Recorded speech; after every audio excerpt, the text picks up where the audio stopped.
And then a couple of questions from Nazik Avigan, I think that's how it's pronounced, from Mission East.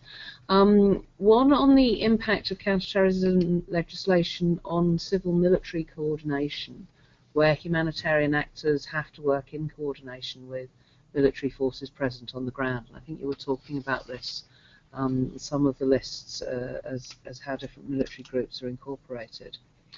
And another question on where the imperative of humanitarian need may be at conflict with the objectives and the implementation of counterterrorism laws, where certain groups may be of the population, of the beneficiary population, may be labelled as terrorists or prescribed groups. Yeah, thanks very much. Great questions. On civil military, I would say in the immediate sense, there's probably not much of an impact. You have these rare instances where, so there are a number of countries where branches of the armed forces have been sanctioned or named in a variety of either domestic or Security Council laws, usually as human rights abusers or other mechanisms, not counterterrorism.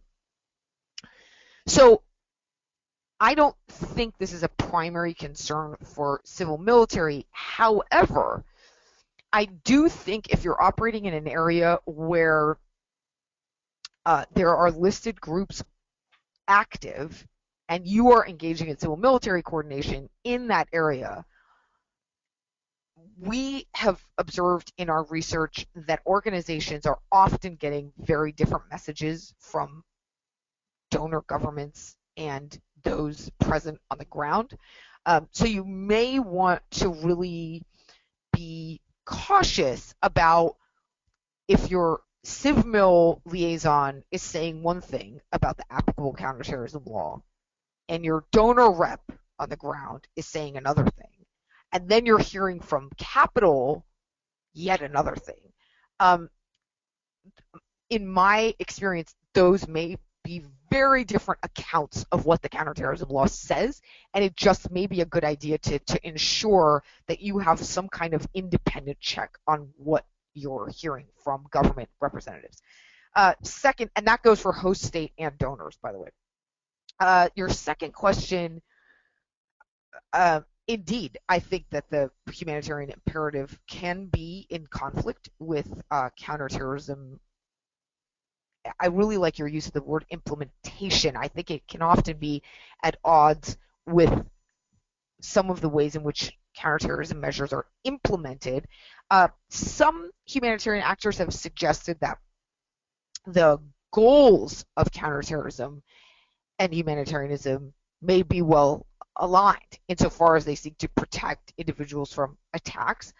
And some have said that that's not an appropriate statement for humanitarian actors to make, given that it would suggest somehow that humanitarians are participating in some kind of a political determination.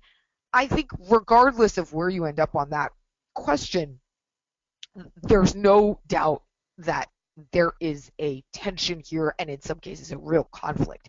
And it can reach down to the beneficiary population. The best example, practically speaking, that I can think of for that is camp management and camp populations.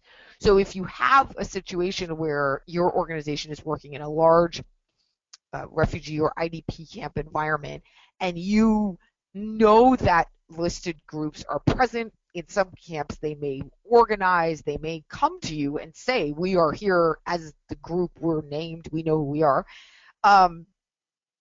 What do you do as a organization in terms of sort of thinking through aid distribution and provision of assistance?